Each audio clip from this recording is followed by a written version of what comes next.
I'm sort of surprised to find myself here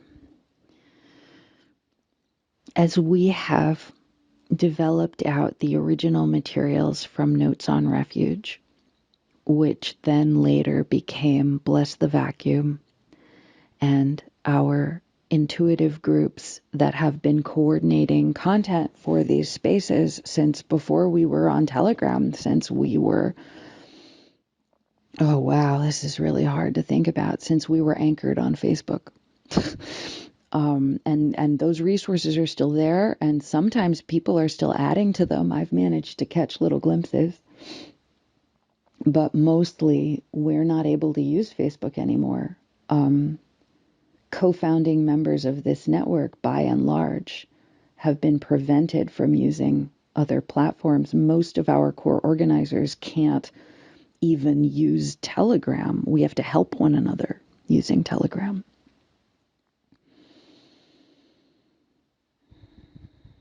And so there is this long trajectory of Bless the Vacuum. Joha, I think you're the person who started saying BlessTV. I think that might have been you. Notes on Refuge was always originally conceptualized as television media, film documentary media. With intuitive public radio, yes, there's been a major audio focus for us. Audio is certainly easier to produce than video. But when we began Notes on Refuge, we knew that there was going to be a lot of video to go with it. We knew that there had to be. We knew that it had to have a lot of multimedia components. And so our conceptualization of radio, our conceptualization of television, of visioning, has always been very deep multimedia. Recognizing that radios and telecommunications and visioning are about a lot more than just like, here's an audio modality, here's a visual modality. We're experiencing in our worlds something that can only be shared if we live it together. It can't even be described sufficiently for our real physical safety.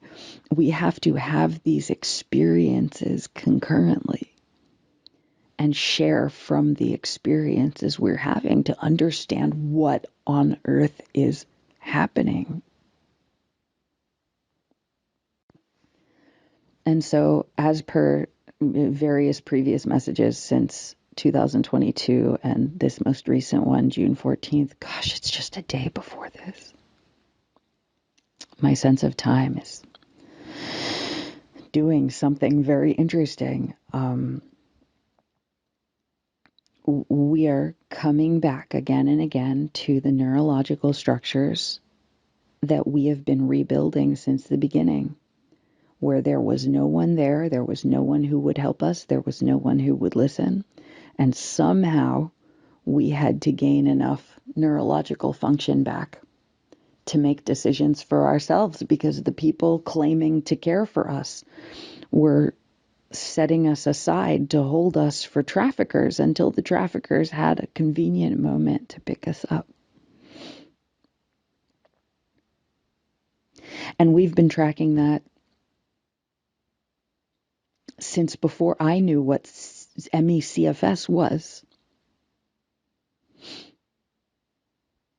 And so the neurological structures that I'm coming into contact with now are the very most traumatized of my neurological structures, the ones connected to the most extreme experiences of physical pain. And serendipitously, right now, I am experiencing an abdomen full of broken glass and the question marks about whether the body survives beyond a few days because of the interruptions in safe food supply, safe digestive support, safe water, safe emergency aid resource, and It's very hard for me to talk. It's very hard for me to get words out the way my mouth wants to form them. And yet this is what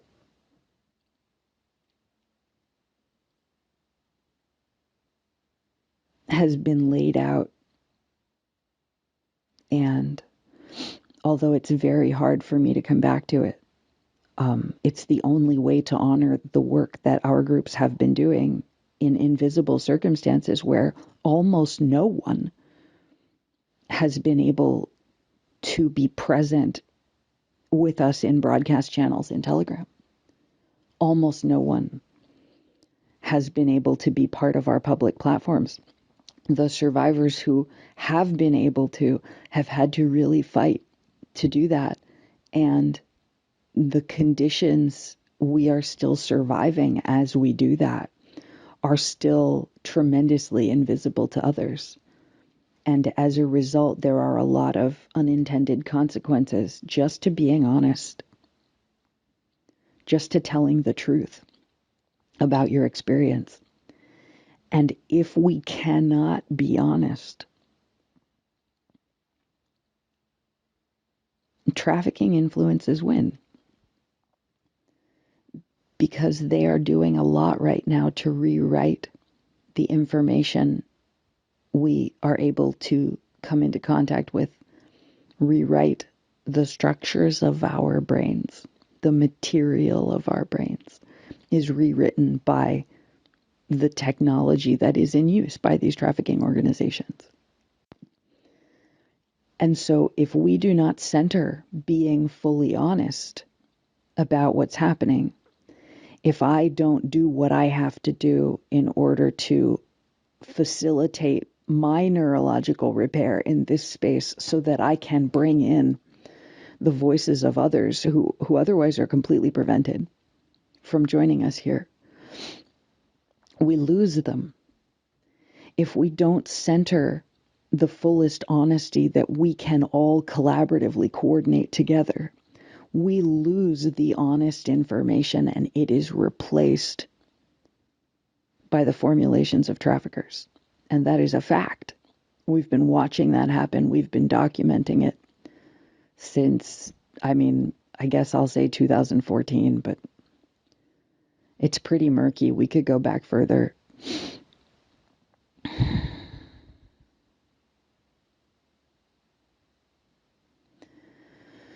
So I'm going to unfold myself in this space. I'm going to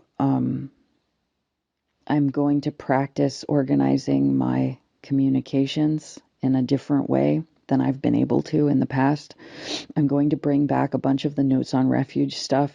I don't know how coherent it will be. It might not be coherent at all. But I will keep working on that, and then I will keep organizing for others to join these conversations so that more of those voices can be present. Because if we don't help those voices be present, we lose everything else we've accomplished. We have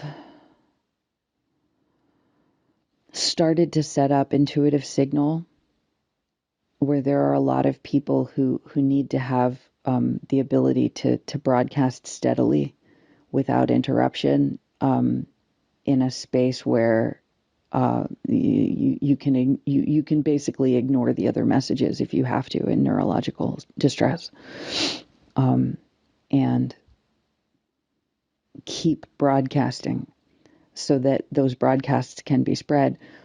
For most of our channels, we have to cycle out microphones because if we don't do that, there are some people who will never be able to participate in those spaces.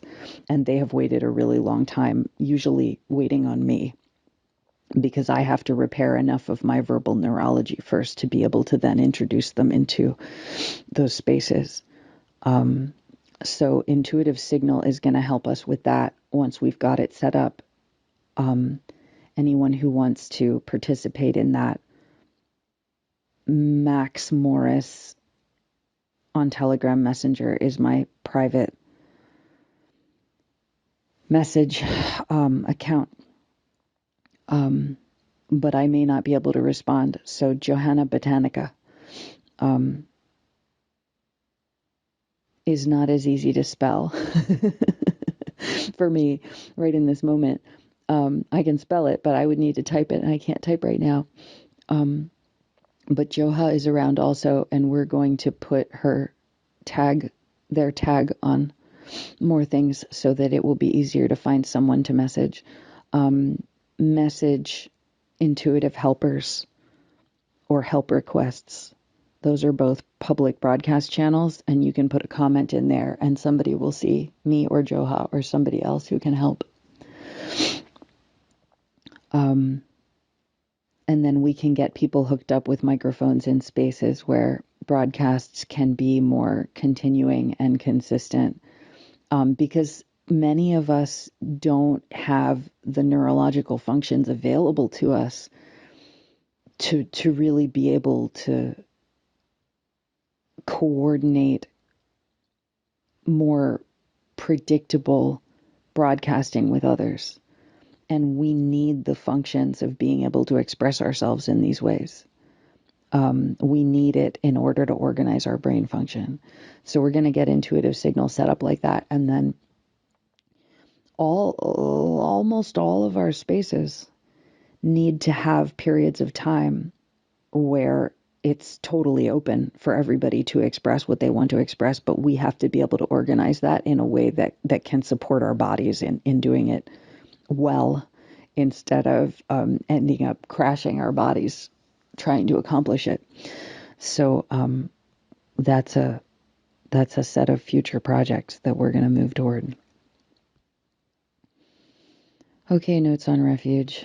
Notes on Refuge was destroyed, and the parts of my brain that were managing Notes on Refuge were destroyed. And here we are, and we're doing this now, and it's going to get built back up again. And then I'm going to have more functions. And in the meantime, I'm really worried about Jen Bray in the absence of necessary conversations. So,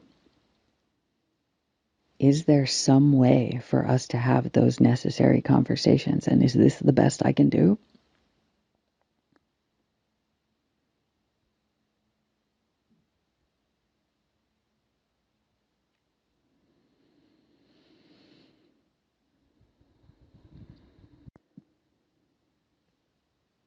So, where I find myself is coming back to this over and over again and thinking, how do I communicate in the most stabilized way?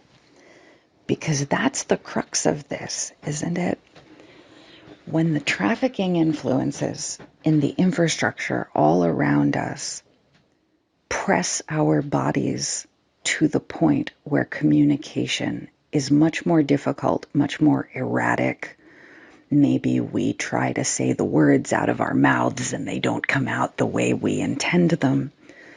We are dealing with layers and layers and layers of neurological injuries that have been purposely implemented and purposely occluded in all our environments, so that neurological injury could be mischaracterized as a reason to hand off your loved ones to systems that are supposedly there to help them.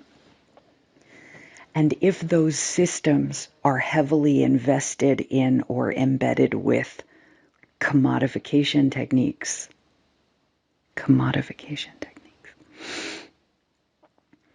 then what we have is a kind of marketing funnel where people in hardship are dragged in a certain direction, even if they're trying to say something more accurate about what's going on. We're not listening because we outsource our care to trafficking organizations.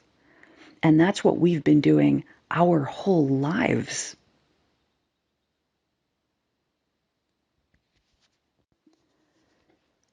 How is it that we can catalyze fully conscious conversations in our community spaces so that this can be recognized and changed. We know that we cannot hack at it. We cannot thrash at it. It doesn't work. We fall silent. We realize that our communications neurology will not function if the body is under too much stress. And our expressions have been positioned as the ultimate in stressfulness. So that if we tell the truth about the brutality our bodies are experiencing, it will automatically already be too much for the people around us, even those who have committed themselves to being present, to being caring, to being in relationship. It's still too much. And the reason that it's too much is because we're still all surrounded by the human trafficking infrastructure, and it is active.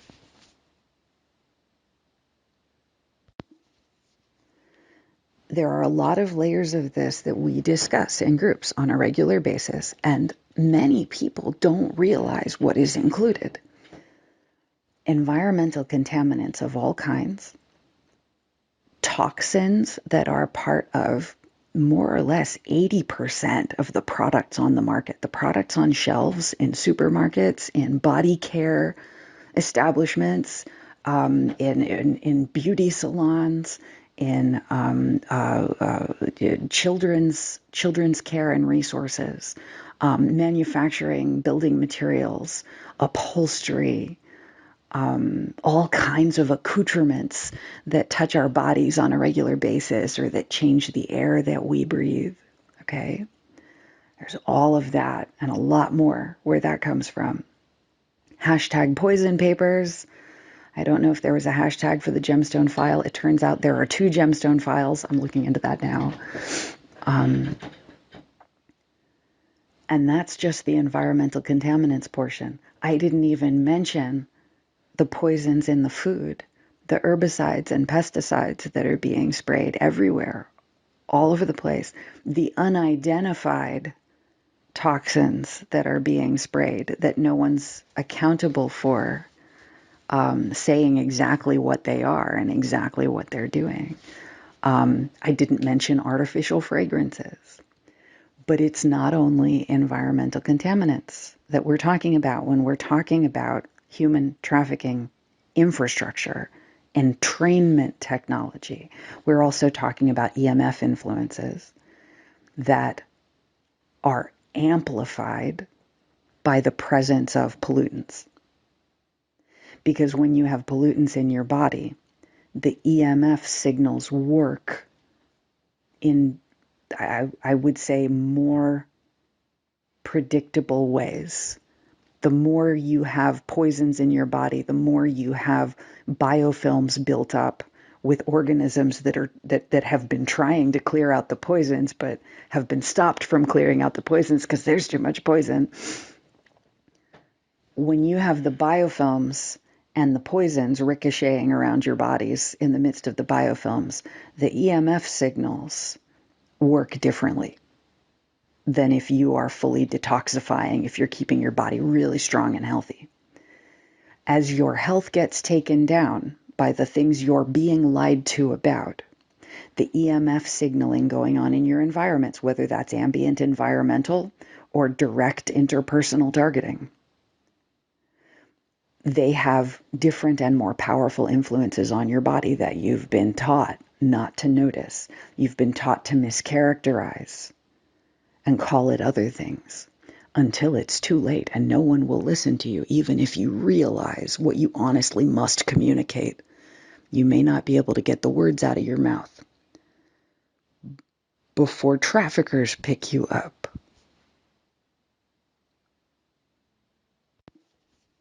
There are yet more layers to discuss. Scientific, academic, and educational establishments have layers of entrainment patterns that they customarily run as part of their policies, as part of their history and their traditions. All of this based on colonial imperialist trafficking infrastructure that has been here since long before any of us were born. These patterns that people have to follow in their professional and academic environments in order to be seemingly respected, in order to maintain their ability to make a living, their ability to pay the bills and take care of their families. The patterns of entrainment that they must capitulate to in order to be part of those environments. Every professional you've ever met is influenced by this. That holds in place psychosocial patterns in our communities that defer to authority.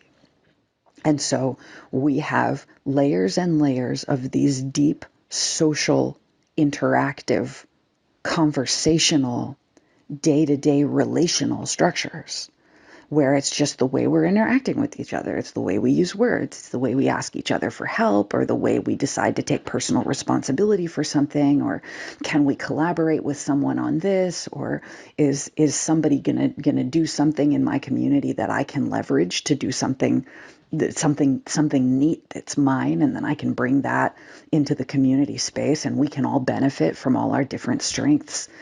Just the way we talk to one another, just the way we treat one another. How do we respect one another? What is our most honorable litmus for behavior with our families, with our communities, with children, with elders?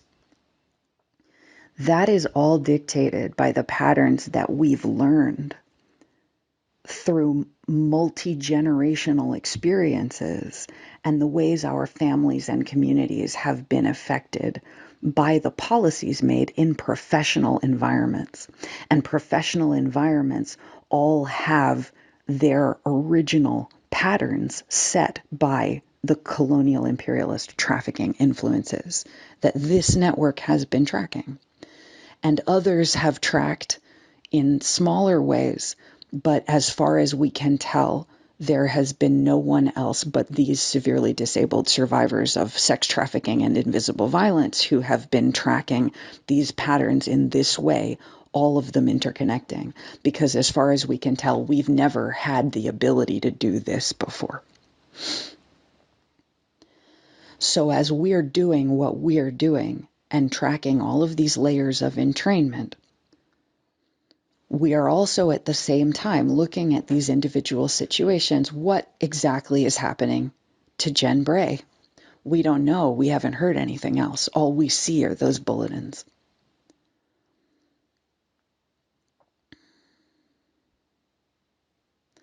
I feel that the only honorable way that I can proceed is to do my best to talk about this from my standpoint. And then we'll share it to some other platforms. But we don't expect people in communities affected by these entrainments to respond. They can't. They've been hypnotized. This is a very important, very powerful form of hypnosis that trafficking organizations are perpetuating on populations. And because of the way it's being done, we have to be very particular about how we help people get through it, how we help people extract themselves from it. And if we push too hard, we get the opposite effect of what we want. If we push too hard, people are already feeling the pressure and the stress and the trauma of being in these trafficking environments without realizing that's where they are. And so if we push too hard, they get the feelings of being brutalized by traffickers, which is true. But they've been taught that the source of that violence is us if we tell them the truth.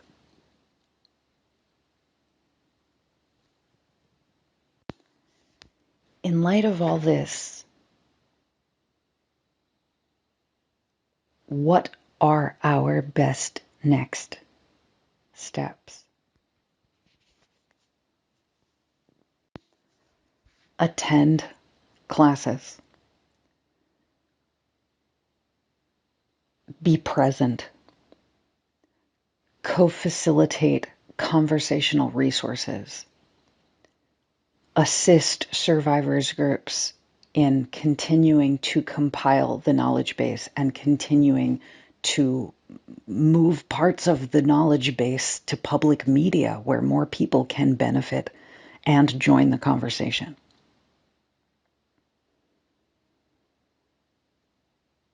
Find one of our intuitive groups that you wish to invest your time and attention in. Build relational interactions with people in this network who are anchoring our knowledge-based materials, who can help you understand them better, who you can get to know better, so that you can have a better understanding of what people are really experiencing at these invisible intersections. These intersections of violence are occurring right under your nose in ways that you have not grokked yet.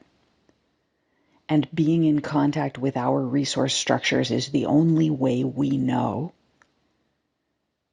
to anchor and ensure to the best of our ability that we remember together what's really going on, rather than having our brains rewritten so that we're confused, we're in a blank space, we don't know how to respond. We need the ambient infrastructure in order to remember how to proceed for our physical survival together. And wherever our intuitive infrastructure is missing, we're watching people have their survival reflexes stripped away. However you can amplify the broadcasts of this intuitive public radio, however you can amplify the broadcasts of intuitive public TV on Bitchute, however you can promote the 24/7 radio streams, however you can volunteer to support our groups in coordinating all of these broadcast spaces, please facilitate the Flow Fund, paypal.me/intuitiveinvisibles. There's an S on the end. There are a lot of us. What are your strengths? How do you prefer to grow and learn in service to your community? What does your family need? How is your environment being affected by the kinds of violence we're describing? We guarantee you it is. What questions do you have about what you're not quite able to see yet? How can you be in daily contact with our groups and classes and tours so that you can be constantly learning, constantly building relationships in the context of structures that prevent human trafficking and refuse to facilitate it? We do not know of any other environments that teach this.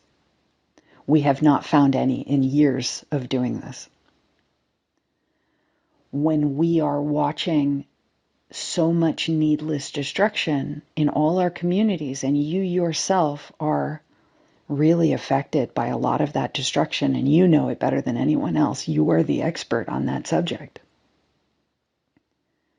It is only when we use our tool sets here in all of these different situations that we gain traction, that we are able to steady our footing, that we are able to communicate effectively and successfully implement solutions. That's when it happens, when we use these tool sets.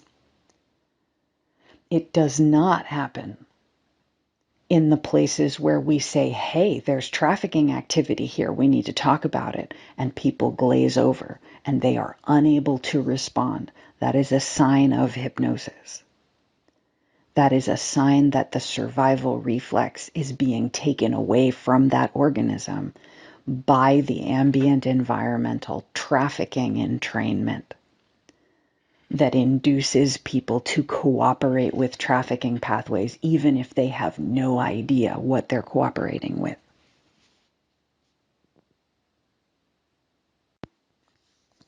Spend time in our public channels and share and amplify and repeat the broadcasts that are posted. Support the individuals who show up and bring their work here.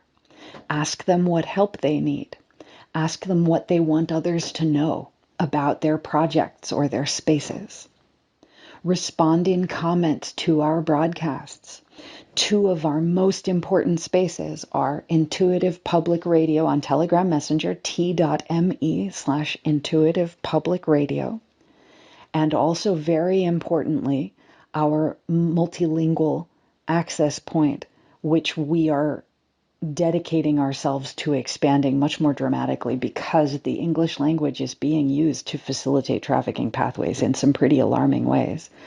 So we are broadening our neurological language structures so that more of us can be in better contact with one another and we can understand one another better, which we have to have greater than English speaking spaces in order to accomplish. Radio Pública Intuitiva, t.me/Radio Pública Intuitiva.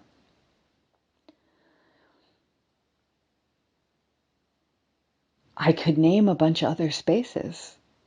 This space is Intuitive Helpers. If you want to know how you can be a really good intuitive helper, join this space, comment on posts, ask questions. It is a class space.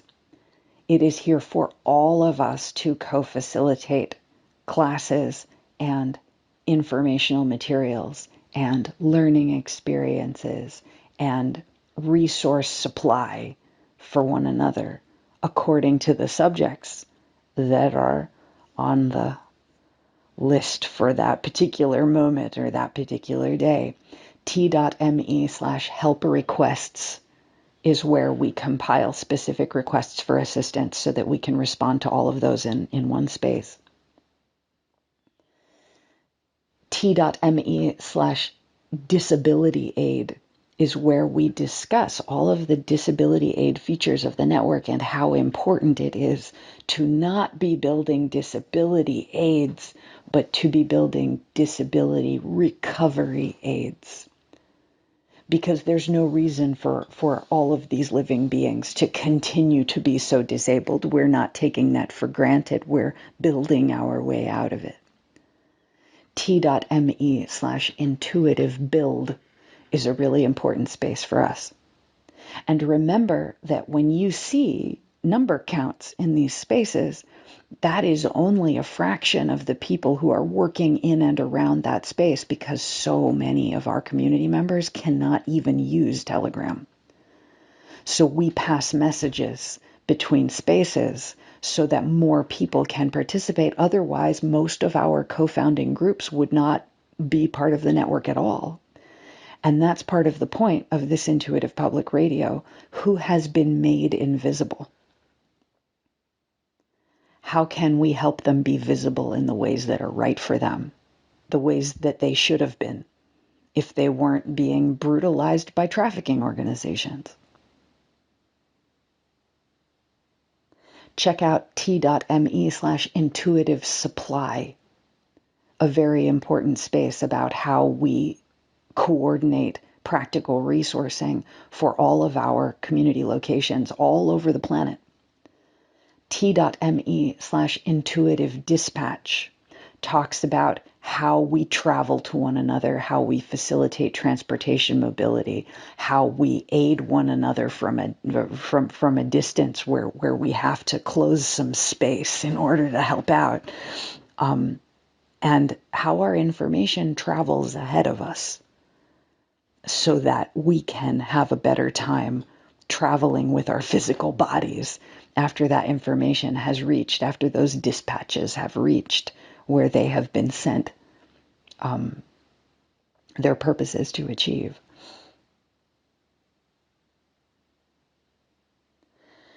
My personal items are being kept at Maxmo Radio on Telegram Messenger, t.me/Maxmo Radio. I have been prevented from updating that space as much as I would like to because I have to focus on stabilizing group activities around the main channels. And so what ends up happening is I end up not being able to report what's going on with me personally, but it's a pretty important space because I'm being kept on the cusp of being dead. And I do need to communicate a lot about what is required for my body to get to stay on this planet. I don't know if I'll be here longer than a few more days unless we address some of these things pretty quickly. People who want to make sure that I have enough support to anchor all of the parts of the network and tool sets that I have been anchoring, ask me questions in Maximo Radio, put comments there, ask me what I need, strike up conversations about how we address physical safety and survival needs because they're not getting addressed, and my body will die pretty quickly if others are not able to help me move that forward, because a major way that trafficking survivors are affected, that I and all of our co-founding members are affected, is that the brutality we have to navigate means that one of the first things we lose is our neurology about how to tend to our physical safety and self-care, because that's what's being pushed back on by all of our communities. All of our communities are sending us the message, whether it's explicit or implicit, that we don't deserve to be alive, we should not have our needs met, and we should go quietly. And what that means is that we should be quiet until traffickers pick us up. That's what it means for me. That's what it means for my colleagues. So I'm very appreciative to anyone who follows Maximo Radio, because most of the infrastructure of intuitive public radio will not be salvaged unless I can show someone how to safeguard it. Because I have had to be point man in that process almost all the time for all of these years that we've been building it. It's really important that we get that knowledge to more others so that it's not me that's the bottleneck. Intuitive helpers are crucial in that context. T.me/intuitive friends is a place where you can absorb, either swiftly or gradually, how is it that we show up in all communities to be friends to one another? Where are the intuitive friends in a particular environment? Who is looking out for the severely affected members of a certain community? Who is making sure that IPR toolsets are connected to that community? Who is making sure that there are intuitive groups working on the challenges that community is experiencing? Who is ensuring that our anti-trafficking infrastructure is actually active and connected in those spaces, so that if anybody says, hey, there's this trafficking activity going on, somebody does respond to it? Intuitive friends are needed in all communities everywhere, and we need you to be a part of that. So please consider following that space and learning from it and bringing what you know to that space and listening respectfully to others who have things they need to share they've been totally prevented from sharing, until we all show up together for that conversation.